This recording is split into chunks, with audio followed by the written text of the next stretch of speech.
on the run of things, I'm joined by Chris. Chris is the founder of Suds Johnson. Chris, thanks very much for joining me. How are you keeping? Here's Dave. Thanks for having me. Very good. Good, good, good. Just chilling here this morning, just trying to get my thoughts together. But that's the normal run of things, you know. What is a normal week for you like now? At the moment, like say, ever since we kind of went into lockdown, obviously I haven't been doing markets, which would have been my regular kind of routine, is getting in front of customers and getting good feedback and kind of seeing what people like face to face, you know. And I guess that all changed then when we went into the lockdown. So my normal week, which is now my new normal, isn't necessarily where I was, say, maybe last month, last year, you know. So what I'd normally kind of get up to now is, obviously I'm plugging all my stuff on social media. I'm on Instagram, Facebook, Twitter, which kind of I'm just easing and dipping my toes back into Twitter. Yeah, it's a love-hate relationship with Twitter. Yeah, like, to be honest, I've say over the last couple of days I've been doing positive tweets. So anytime I kind of went onto it, I was like, geez, there's so much hate on this, and it just kind of riled me a little bit. And I was like, do you know what? I'm just gonna do what I kind of feel is right and put something positive out there. So I've just been tweeting positive stuff. I haven't really been tagging anybody or engaging. It can become a very toxic platform, especially if something's after happening, or we've all fed up with talking now at this stage with the politics thing with Donald Trump and stuff like that. Like, you know, it just became a very toxic platform. But yeah, no, like, they're starting to change it a good bit, thankfully. Like, you know, they're introducing new features and new controls and new you know, being a bit more authoritative over what kind of content goes onto it. So hopefully that will change it. But before we go too far into it, maybe give an explanation of what it is you do. What is Suds Johnson for anyone listening? Well, Suds Johnson, in terms of the products that I put together, are all vegan friendly natural skincare products. So it ranges anywhere from soaps, solid shampoos, to deodorants and moisturizers. So it's all kind of aimed at anybody that is looking after the environment. That's more like, my kind of background would be like activity based. So that's kind of maybe my target audience is somebody that cares about the environment, but is also a little bit active as well. And how did you get into this? Where did your whole idea come up from? Well, it was selfish in one Nothing wrong with that. No, nothing wrong with that. But saying that, like, I have eczema on my hands, and now it's actually cleared up fairly good. But if you go back a couple of years, it would have been on my hands, my feet, the inside of my elbows, back of my knees. And it was partly based with the food I was eating, but it was also the kind of products that I was using at the time. So your general everyday, like, shop items. Shower gel, 2-in-1, 3-in-1, 4-in-1. That's it. Yeah, all in one. And at the end of the day, you know, sometimes you don't need all those fillers and the extra ingredients that you can't pronounce. What I actually found was something more natural based, and the ingredients I understood. That is essentially what it came down to. Like, I was living in Canada at the time, and that was where I actually found a natural bar soap that really started to clear up my skin. But the bar soap was anywhere from $10 to $15 for something that was natural. And, like, I was willing to pay for it because I wanted to get my skin right. But then when I came back home, it was still niggling in my head. Like, it'd be nice to kind of keep it up and, you know, make it, but I want to kind of make it for myself a bit more affordable. And then it just kind of spread word for word. Friends wanted it, family wanted it, and you thought there's something in this. Yeah, like, I was kind of thinking, all right, like, geez, there's, you know, if I know it works for me, like, but if people are looking for it and they're coming back with positive feedback, happy days, you know.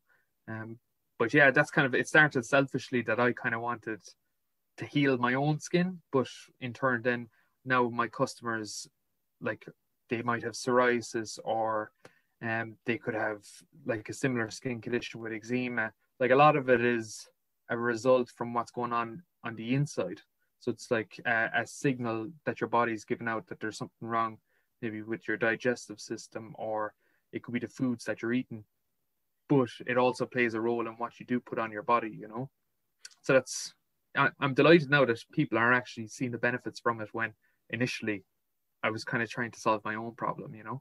I suppose, yeah, that's probably an interesting one. Like in terms of seeing benefits, like probably something like yours, it's not going to happen overnight. So like there probably is a, it has to be a routine, it has to be done right. So like you're probably spending the first couple of weeks almost nearly, as you said, farmer markets, you're kind of almost convincing people and saying, look, how's it going? You keeping on top of it. Like, so it's probably a couple of weeks before you see someone coming back and saying, love the stuff, give me another one.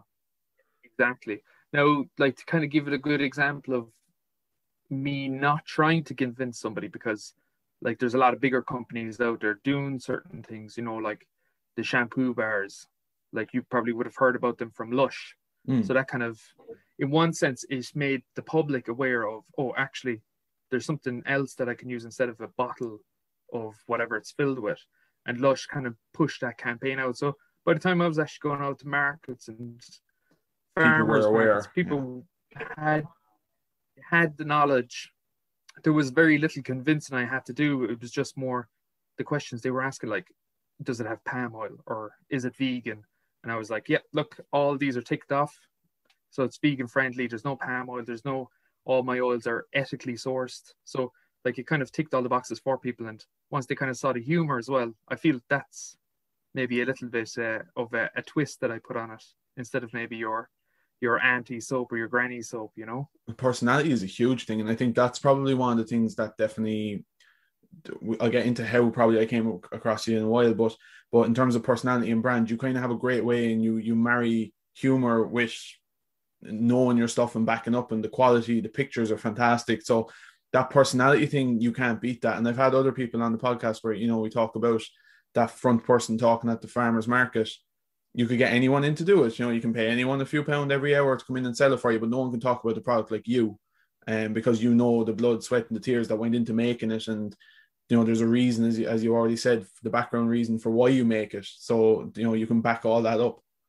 Exactly. And, I suppose from somebody that has, if you're setting something up yourself, you're not only financially invested, but you're emotionally invested as well. Like there's hours of the day that I suppose you don't necessarily get paid for in that time and space, but you're building on something that eventually you'll be able to take 2 days off and not worry about a paycheck coming in. So like that's the kind of grind that you're putting in with, like obviously physical time, man hours, emotional and physical. There's a lot to it that the front person would be putting in that you mightn't necessarily see behind the scenes, But yeah, like I do find that like that's my kind of go-to when I'm out on a market stall. Obviously, things have changed so much that I'm kind of like, Jesus, I hope I can still talk to somebody, when they rock up.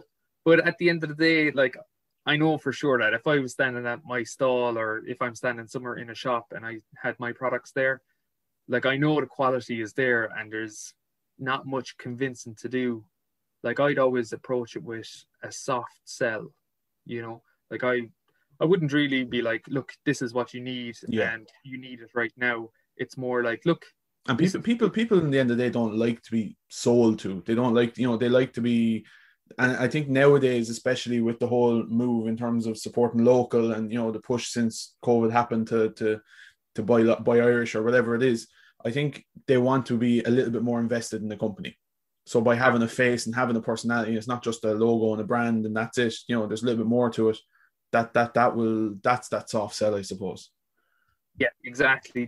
Like people are actually highly intelligent and not enough credit is kind of given to them because there has been like that little switch and you hear it so often of like, oh, the customer isn't right, always right. But at the end of the day, like I'm a customer. But I'm in the position of selling products, but I'm still a customer with other products. So like I know what I like. Okay, it mightn't be right 100% of the time, but everybody feels like they are right to a certain degree. But like picking up on that with the local aspect, like probably one of my first bars and probably the most popular bar is the Morning Glory. So it's got sweet orange and cedarwood. So it's kind of fruity but kind of woody, foresty smell to it. But then it's got the coffee grounds in it. And then the coffee grounds originally I was getting from local cafes. So say if anybody had their cup of coffee from a coffee shop, I'd pick up the coffee grounds afterwards. And It's fantastic because you're using then I it put it instead of in. waste. Yeah. Exactly. And that's kind of the local aspect. Like you can't get any more local than that, you know. But somebody that had a cup of coffee and then they're probably washing themselves with the coffee grounds afterwards. So that's it. full 360 kind of.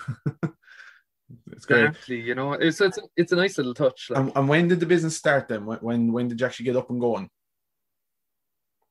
so like I'm like officially I'm running 2 years now, but I've been making the products say for I've probably been doing it for about 4 years. So I kind of in those first 2 years that I wasn't really official with the website and the page and all that, and it was just family and friends, it kind of gave me an opportunity to figure out, right, what are my recipes? Obviously that's all still changing and developing, but I'm on this kind of journey for about 4 years, I reckon, yeah. And You know, but like everybody kind of sees the Sud sides of things in the last 2 years, but obviously there's another 2 years that. And where did that come from? Where did on Suds Johnson? I think that's fantastic. Like, where did that actually come out of? It just out of my head. Like, do you know what it was? I was a pure brain sitting fart down one day. It was just a brain fart. I was like, oh, do you know what you don't see too often are those like 1950s American salesmen of like, hey, Suds Johnson, yeah. And that's kind of what was in my head. I was like, that's kind of funny, you know? And yeah, and then there was like the twist to it as well of anything I kind of do with, say, the names of the bars, there's always like a innuendo that's inside there. So the same applies then for the name Suds Johnson. But yeah, it's all just a bit of crack. And in terms of innuendo, I was going to see how long I could kind of hold that off. But yeah, you're risky in some of the stuff, and I thought, and that's what kind of grabbed my attention for the last kind of couple of months of kind of seeing what you're doing. But there's risky now, and there's what you're doing for the last week now, which you've gone a whole other step in terms of, like, I'd say you give Ann Summers a run for her money now, like, you know. Yeah, it's definitely pushing the boundaries, you know. Like even before this, I had kind of I suppose I've sexualized an object that wouldn't normally be sexualized, which would have been a banana. And the banana itself would have been on the forefront of all my social media, say between other people on the platform as well as my customers. And you know, you get the idea banana can be somewhat sexual. And then one day I was like, right, will I do it for the laugh? Okay, I'll just get a dick mold, a silicone mold that, look, to be honest, they were already molds, like they're not my own. But you weren't out the back garden making the mold. I wasn't. I just don't have the time to be doing that, you know. I'd love to, but I couldn't. So the thing was, I was like, right, well, I just do it. Nobody coerced me, or nobody said, oh, do you know what you should do? And nobody came up and had that conversation with me. But you know, I had that feeling that, you know what, it's a little bit out there, but I'm just going to give it a go because it feels right. Like there's a lot to listening to that kind of feeling. But say just in terms of the soap itself, like it's a penis shaped soap, and it's quite, even it's very visual and maybe a little bit too visual.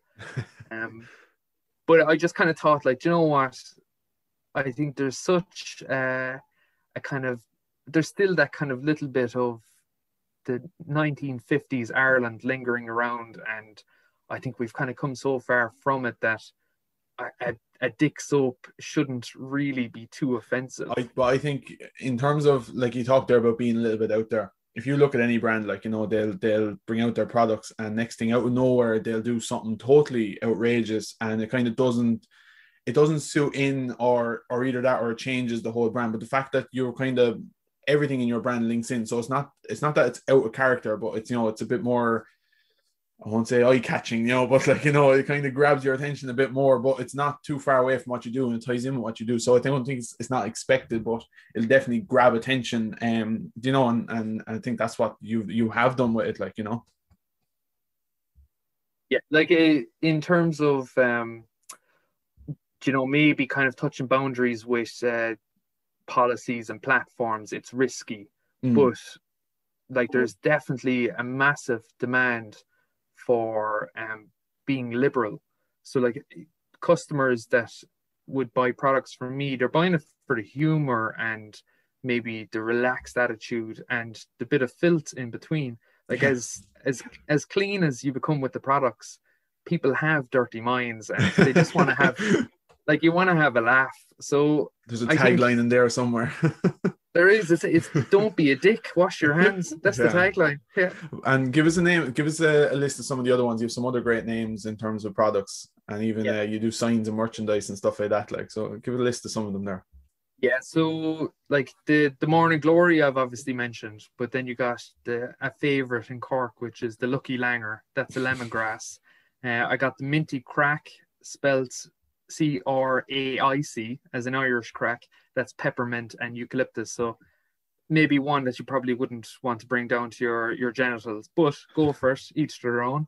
And then I got other products, say like the deodorant. They're all read as Fresh as Fuck, but it's spelled PH for that side of things. So like all the things that I probably would be doing, there's a little bit of tongue in cheek, you know. Like I have other products that I kind of list for future development, but all the ones that I kind of have out at the moment, I've trialed and tested a lot of other ones. You know, I had Banana Party, which was another one 2 years ago.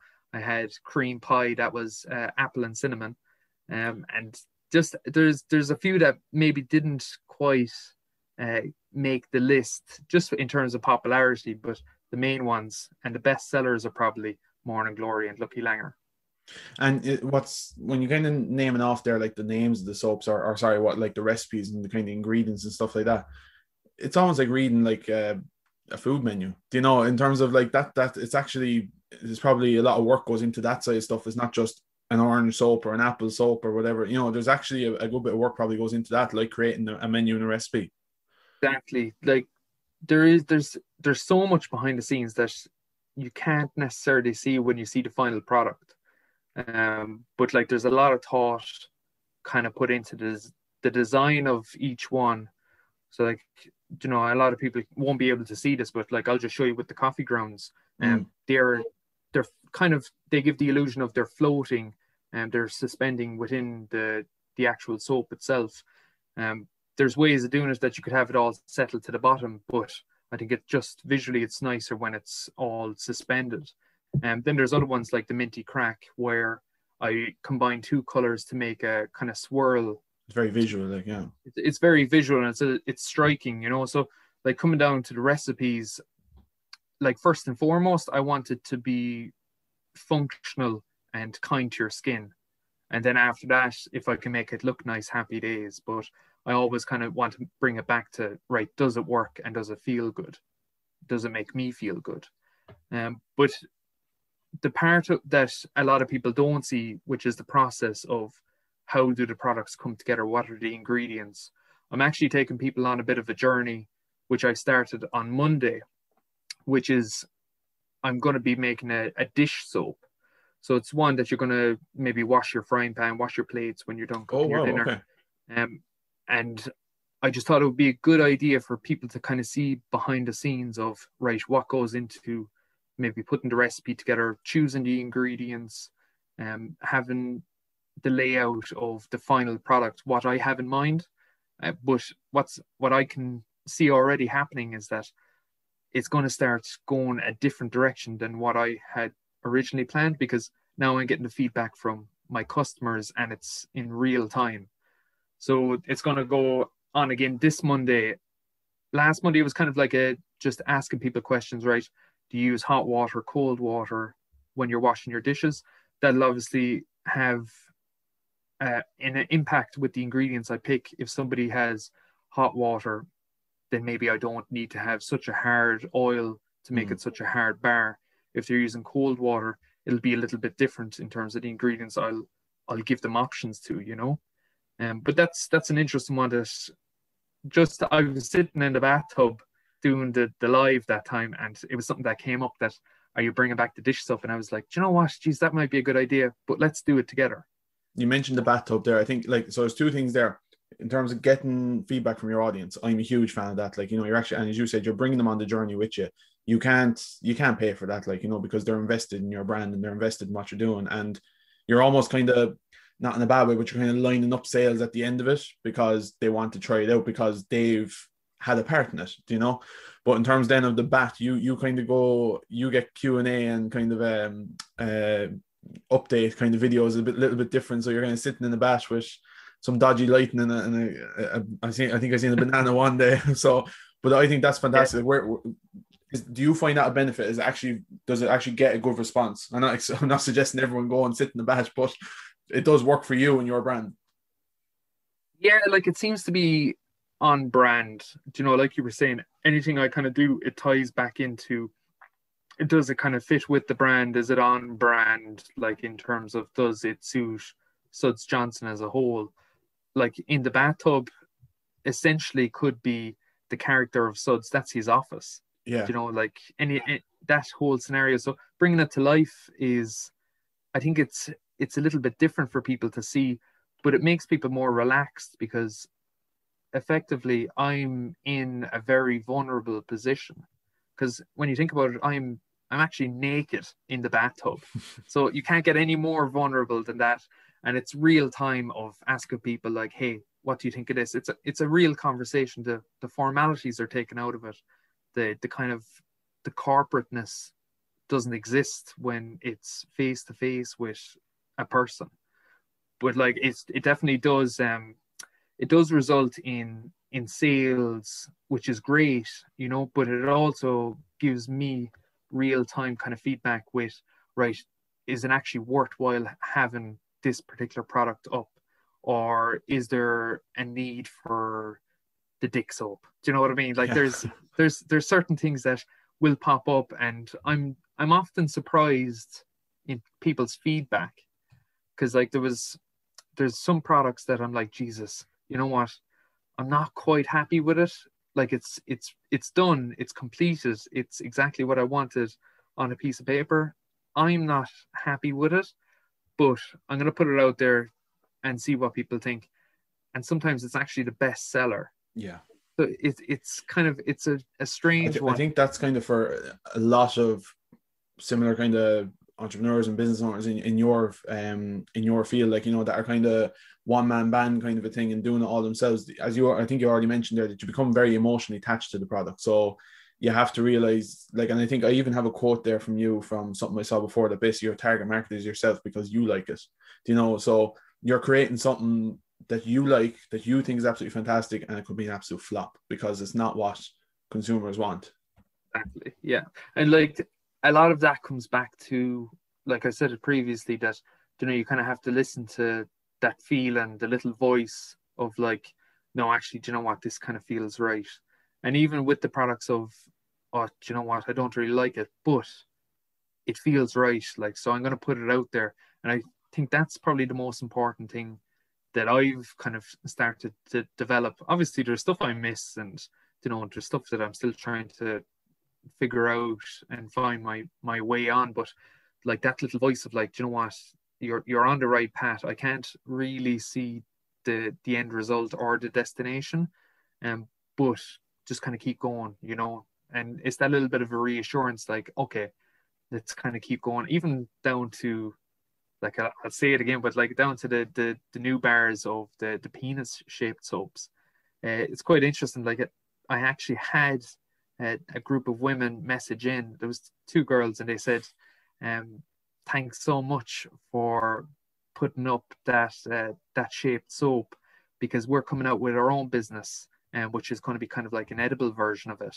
And thanks so much for setting the tone. And I was like, Okay, Jesus, yeah. I didn't even realize that, you know, I was really setting the tone, but that this could be a thing. that it could be a thing, you know, or like that there's other people in this situation, but they feel like it is a little risky, you know, but somebody has to go out there and somebody has to push it. There's a company somewhere, I'm actually not quite sure where they are, but they're an Irish company, but they do candles, but they're kind of in, you know, the shape of women's bodies or whatever. They wouldn't be as in your face. They're actually very kind of elegant looking, you know, and they're soft colors and stuff like that. So I'm not sure what the name of the company I was finding, but they do a fantastic job of that as well. Yeah, they're like sculptures and busts. Yeah, Yeah, it's like a statue, kind of like with the legs cut off, basically, kind of a thing. Like, they look exactly. good. Like a lot of those are quite popular now as well. And down to there's a lot of mugs and soap dishes that, like, there's mugs with breasts on them. There's soap dishes that might have like a labia or something like that. So like there is that kind of your everyday items that are slowly becoming more relaxed and Mm. a little bit more sexualized. But that's just the openness of society now, is that, you know, it's Well, just like, okay, it's a body part. Let's go, you know? as you said, you bring the fun side of it as well, and that kind of being on brand, as you said. And, I actually love what you said there in terms of you being in the bat is almost like the character coming to life. I think that you kind of become, it's the face of the brand, but it's not just having an ambassador, it's you, but it's like it's another personality, it's kind of an Yeah. act. But I think that's actually fantastic. And I think that's a very clever thing for any business to kind of do, but only do it if you're going to do it well, which I think you do. Yeah, like I say with the character as well, you know, obviously there's a lot of elements of my personality that have gone into the character of Suds, but it also kind of gives me a moment or a space to kind of step back. And there's a bit of separation between, say, my personal life, which I don't necessarily put out Mm. too much of. Um, but having that character there allows me then to be more creative, maybe do things that I suppose me as Chris wouldn't normally be able to get away with too much. Mm.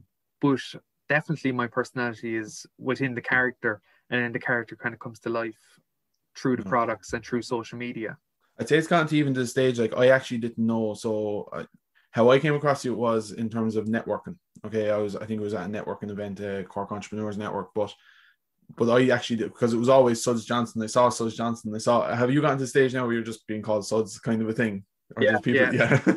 yeah. I've had it where like even say some of my customers did have kids, and the kids would be like, if I saw them, it's often happened. I've seen them on the street, and they're like Suds, and I'm like, oh yeah. So be very So careful what name you pick. exactly, you know. So yeah, like it definitely, to people's perception anyway.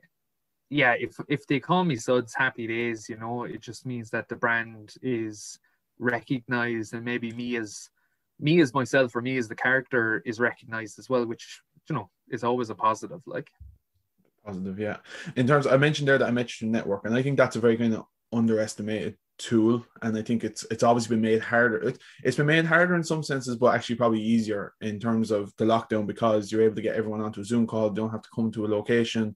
But I think it's a very underestimated tool. Do you get involved in a lot of that kind of stuff, or networking, or brand partnerships, or reaching out to other businesses?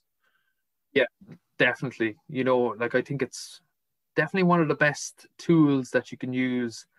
Like just being nice goes such a long way, you know, and then being open to like collaboration, or just even having a chat with somebody, like anything can start developing from there. Like I'd rather work with somebody than be in competition with somebody, because, you know, straight off the bat, you know, you'll have their audience and your own audience combined together. So you'll get a message out there much faster. And geez, you know, like it does honestly go a long way, just being nice and genuine, and people find that maybe attractive, not to the sense that, you know, visually you're an attractive person, but more the energy you're putting out there is attractive, and kind of people want to be around that. So definitely utilizing the networking groups, like it's such a class thing to do, because you're going to be in touch with people that might set up websites, or somebody that might have been a sales rep on the road for 30 years, and now they're doing something different, but they still have the key Contacts, yeah. skills and the contacts to kind of maybe open doors that you wouldn't have opened if you met them on the street. It's just a totally different setup than I've kind of come across before, which is great. Like the only problem is I haven't met most of them in person, you Yeah. know, and that's the kind of person I am. I'd be like face to face, and geez, before all this, I'm a hugger, you know. So like not having that is definitely a difference. So I'd say all the people that I've probably met through the networking group, I'd say get ready. Like there's going to be hugs flying out of me nonstop. You know. Good stuff. You kind of mentioned there a while ago about the whole vegan free, and you're very much eco-friendly, and I seen cruelty free there as well. How important was it for you to actually go down that route? Because I would imagine, like, it's great to have these on. I would imagine there's probably an extra cost involved in going down that route. So a lot of people going into your game could probably cheap out and make it quicker and make a buck quicker. But I think it's probably good to have your morals. So it's something you want to do. So how important was it for you to go down that route? Massively important. Like, when I kind of do the leisurely things of unwinding and relaxing, like one of them is being out by the sea and maybe going for a surf. And definitely in the last 10 years or so, if I'm just sitting out on a surfboard and I'm just, enjoying having the moment, you're nearly always guaranteed there's going to be a bit of plastic floating by. And like before I kind of set up all this, that was definitely something I had in the back of my mind is, right, if I'm doing something, if I'm putting a product out there, there's not a hope I'm going to have plastic on it, or there's going to be something that you can't recycle or you can't reuse. So it was a massive part of doing what I'm doing right now, So down to the tins, I have metal tins. Like, geez, you can, if you don't want to put soap in it, you can put your jewelry in it, or you can use it for traveling or whatever. But there's a second dual purpose out of everything I do, even down to the bars of soap. Like, they don't have any plastic beads or anything. So like I've replaced the plastic beads you'd find in a commercial bar, and I've put coffee grounds in. Same thing. It's just it has that cycle. Once it goes into the soil, it's just put back into the ground. You get that full cycle out of it. But there's definitely, there's extra costs to kind of getting it right. Even down to the packaging. I make sure that it's paper. It's 100% recycled. The filler is made from wood chips. It's not plastic or bubble wrap. There's a lot of things that, I've had to do a lot of hunting for to get the right ingredients, to get the right packaging. But once it's kind of done, once you put in the legwork, there's not much to it other than reordering again, knowing that, right, I'm doing the right thing here, But there's definitely a lot of legwork, and the extra costs I think are coming down because now it's becoming the new normal, to kind of have that bubble wrap and stuff. It's an area probably that a customer will seek out for. They want it. Definitely. Like. Yeah, 100%. Like in the background now at the moment, I'm doing coming up with packaging for retail shops. Okay. So like you will still have the option on the website if you want packaging free. That's the way I'll do it. But the packaging I'm kind of working on at the moment will be like vegetable-based inks, and down to the box itself will be a fully recycled and recyclable cardboard box. So like there's a lot of like behind the scenes kind of like, right, I want to put that all together, but I want to make sure it's done the right way. And how do you find production companies in Ireland for that kind of stuff? Because I find with a lot of stuff we're actually kind of still behind, that you do, unfortunately. And obviously with Brexit, it's going to cause another nightmare altogether, in terms of getting stuff maybe shipped from the UK or further. But do you find it is hard to source some of that stuff in Ireland? Definitely. Yeah. Like even now, there's still a lot of reliance on the UK. Say, take for example, like boxes, like the boxes I'd use to put out to my customers once they receive a product. Like those boxes, they're made in Germany, but the companies, even if it's an Irish company, they'll source it from the UK. Yeah. Which is a little bit backwards and roundabout way of doing it. Like I've tried to get in touch with the German companies, and they're slightly unwilling to deal with a small. Yeah, they just want to deal with business. A few clients, and that's it. It's not and less orders. Exactly, and it's all about volume then as well. Like I could essentially, I have contacts in Germany that they have businesses. I could get them to orders and ship it over to me, but like it's somebody that's in business. Like, obviously you'll put in the legwork to try and get the best results and the best ingredients and stuff like that. But sometimes you just don't have the time to spend a Yeah. week or 2 weeks trying to source a cardboard box. You know, it's like Yeah. it It's as should simple be as that. Like, more, it should be simpler and it should be more streamlined. But I do think definitely things are changing because, like, going back to networking, I'm kind of just chatting away with a couple of people, and there's a good friend of mine, Vasco. He does a lot of Cork material products, mm, and he's originally from Portugal. So what he's doing, he's kind of helping a lot of people source some ingredients from Portugal just through his network and through translating. So a lot of people might have ordered ingredients, say from the UK, they've stopped, and the tariffs or the customs yeah. charges are, they're kind of through the roof considering what the product is. And he's just helping somebody through that networking aspect of, right, I can actually get it for you, and you don't have to pay those extra costs because we're still in the EU, you know. So there's definitely, yeah, there's a lot to it, but I do think it's going to be easier than it is right now, say down the line, to source ingredients within Europe. I think it's just the language barrier. That I think that's all it is. Yeah. Loads of countries actually have those products. It's just maybe they don't necessarily want to be dealing with somebody that you know, it's not their first language, and that's understandable. Whereas, like, I think a country like Germany, like, English is nearly on par with their own language. Of course, yeah. Yeah. You mentioned retail there. So at the moment, is it just purely kind of online? I know the farmers market element's gone out of it, but where can people actually get your stuff at the moment? So yeah, so online was kind of primarily what I wanted to do, just to kind of get it all off the road. But now I'm kind of in chats. Once shops open up again, I'll be going across Munster in a Brilliant. couple of different shops in Limerick and the city as well.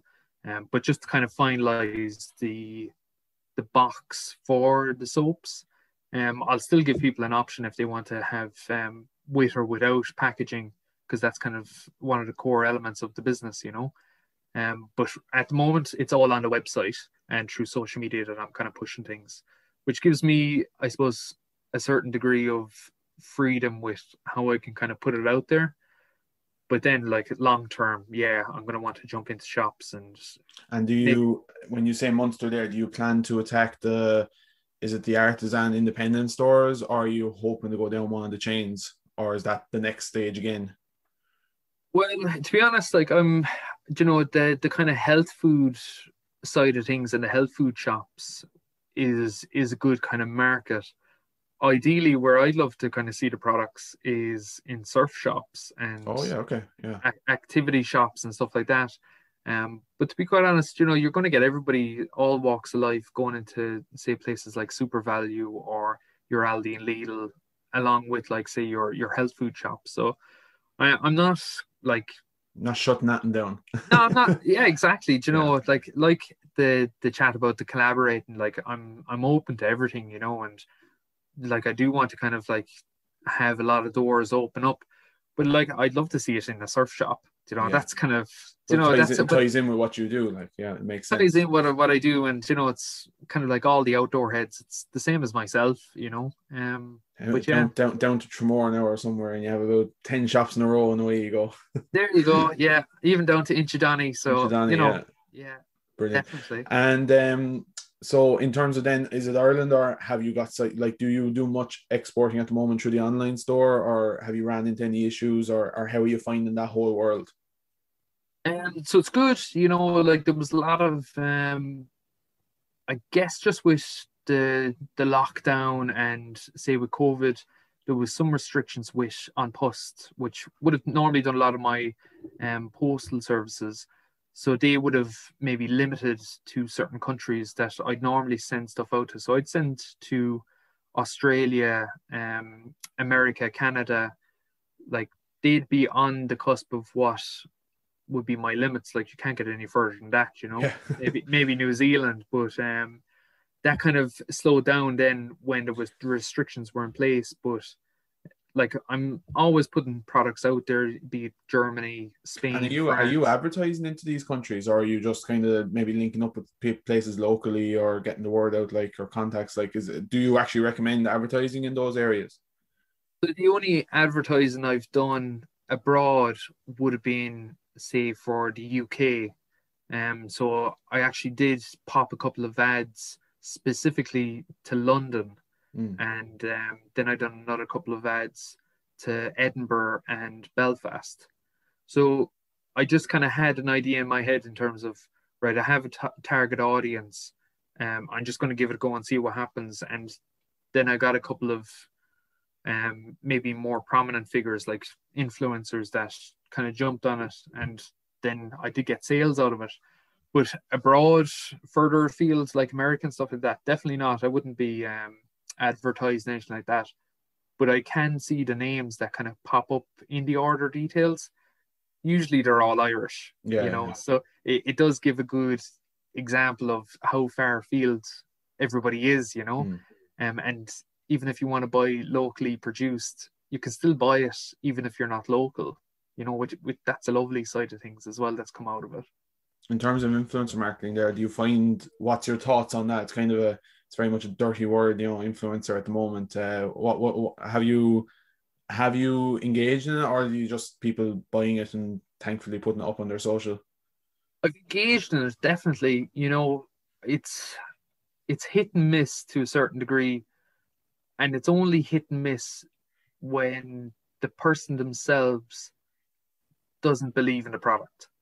So it really comes across in somebody's tone of voice when they're just selling something because they've been handed this product. Yeah.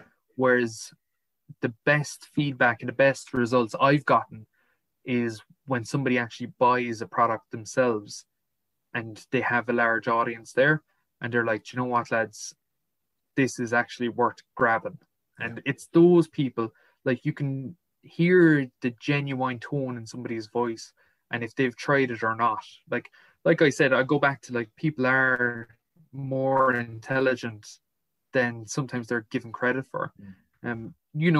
Deep down when somebody's trying to con you or they're trying to hard sell you something, you'll dodge that like a bullet. Yeah. That's I think essentially it definitely doesn't suit, like, having someone in a car park on top of a sports car with a bottle of Suds Johnson or a tub of Suds Johnson. Like, it just doesn't work. Like, but I think the other area where you probably have to be careful is, and we've seen it with some of the big names in terms of social media, is today they're promoting your product and they're talking about how eco-friendly it is and vegan friendly and cruelty friendly, and next thing tomorrow they're promoting something that goes totally against the ethos of what you were on about. So I think that's where probably a lot of those anyone that's interested in going down the route of influencer marketing has to do their research on who they're approaching. Yeah, exactly. Like, the best example I would give is, say, Steph My Life, Stephanie Barry. She's from Cork herself, and she's got a good audience to back her up, and it even came down to, like, when I didn't know who she was when she initially approached me, and I was like, she wanted to buy a product, and I was like, yeah, perfect. I didn't hear anything back then for maybe a couple of days. What I sometimes do then is I'll send a message to the person saying, here, if you're still interested in ordering, maybe here's a little bit off, or I'll throw something extra in if you want to grab it. Still not knowing, maybe who the person is, because I give everybody the benefit of the doubt. You don't know who anybody is. So, like, when that kind of came across, she was like, no, like, I'll buy the product and I don't need any discount. And I was like, yeah, fair enough. And it was then that she put it up like, oh, look, we got these goodies here. And then maybe it was a couple of weeks later and it was like, here, I've been trying the products for a few weeks and genuinely, I believe they're really good, And it's that second kind of affirmation, that second click of, like, actually, these products are worth grabbing. Like, I saw sales kind of go up from there, and maybe kind of put me into a different category, which would have been women's beauty. Okay, yeah. So, like, because there's a male character on it, a lot of people automatically think, oh, it's just for men, It's actually one of the things I had down here. I meant to say when we're talking about brand, that you've really, in an unusual and a funny and a humorous way, you've married the masculine and the feminine side, which is great. It's really unusual, but it's good to hear that you're going down that path now. Like, very much when I first saw it, it was the shaving aspect of it, you know, and it was the men, it was the man in the box and stuff like that. But it's great to hear that it is crossing over for that area now as well. Exactly. Do you know, and like, I suppose that would be maybe a lot of my personality as well as kind of coming into it, because sure, like maybe 1 minute I'd be able to, because my background originally is as a mechanic, so I could be fixing a machine, but then on the other side, if something mad was happening on a night out, sure, there's lots of pictures of me in women's dresses getting dressed up, and it's comical seeing you in the back with the towel on your head and the glass of wine, the red wine. You know, it's brilliant. Exactly. So, you know, I don't think that, you know, like, I can be masculine and feminine at the same time, like with what I'm kind of putting out there and how I have things maybe more visually with the brand and everything, because like it should be for everybody. It shouldn't be for one type or one group of people. Like, I kind of want it all inclusive. And even doing the products themselves, like having them that bright color. It's actually guys that, like, there's a whole scientific background and research done on the smells that guys would go for. So men are more attracted to like flowery scents, and women would be attracted to that more musky and maybe the earthy tones. So that's why guys have that particular type of cologne, because it attracts, say, the female, whereas it's the opposite then, you know. It's quite an interesting thing when you come down to the scientific aspect of it. And it's the same with colors then as well. I've had so many guys that were like, oh, the hot pink, yeah, I love hot pink. You know, and it's like, yeah, actually, it's a lovely color. Have you got a thing on your website, you know, like kind of send it anonymously to this address, kind of, you know, no branded packaging, please, you know. Yeah.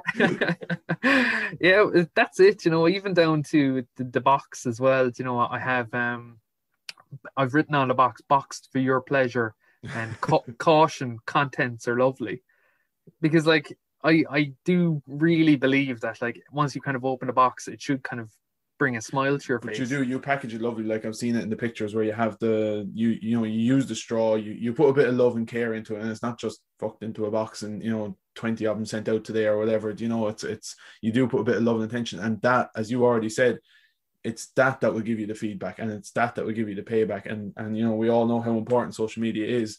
That's where people are going to go and take the picture before they even try the product. That's impressed them already. Yeah, even just the layout and stuff like that. And I've seen like Jay Woodard from Huck's Truck, you know, like he does something quite cool, which I'm gonna snatch off him as well. The idea of putting the sticker on the inside of the box, because it's such a smart thing to do that. Yeah, it just makes sense. Somebody's going to take a picture of it. Why not have the logo within eye shot, or as it would be camera shot? It's such a simple thing. It's such a simple thing, but yeah, as you're right, like Jade, I actually done it myself there. I was down with him the first weekend he opened down the Hucks, and I took the picture, and it was actually when I took the picture, I noticed the logo on the inside, like, you know. And to me, coming from marketing, it's not unusual for me, but I was like, he done a good job there. Like, he thought about that, like, you know, it was something simple, like, you know. Yeah, definitely. Like, that caught my eye, and I was like, fucking bastards, like, that was great. why didn't I think of that, you know? Yeah. Well, now in future, that's the way to go about it. So look, I just want to say thanks very much for coming on. Really, really appreciate it. Give a plug there again to where people can go and try everything out. Thanks, Dave. Appreciate it, and thanks for having me on. So if anybody did want to grab a couple of items, or even just have a look on the website, it's all under sudsjohnson.com. And then you can find it under the same handle name on Twitter, Instagram, and Facebook. And make sure to spread a bit of positivity on Twitter as well. Exactly, you know. And even grab yourself the minty crack, you know. The worst thing it's going to do, it'll give your bollocks a tingle. That's it, yeah. Thanks very much, Chris. All the best. Appreciate it, Dave. Thank you.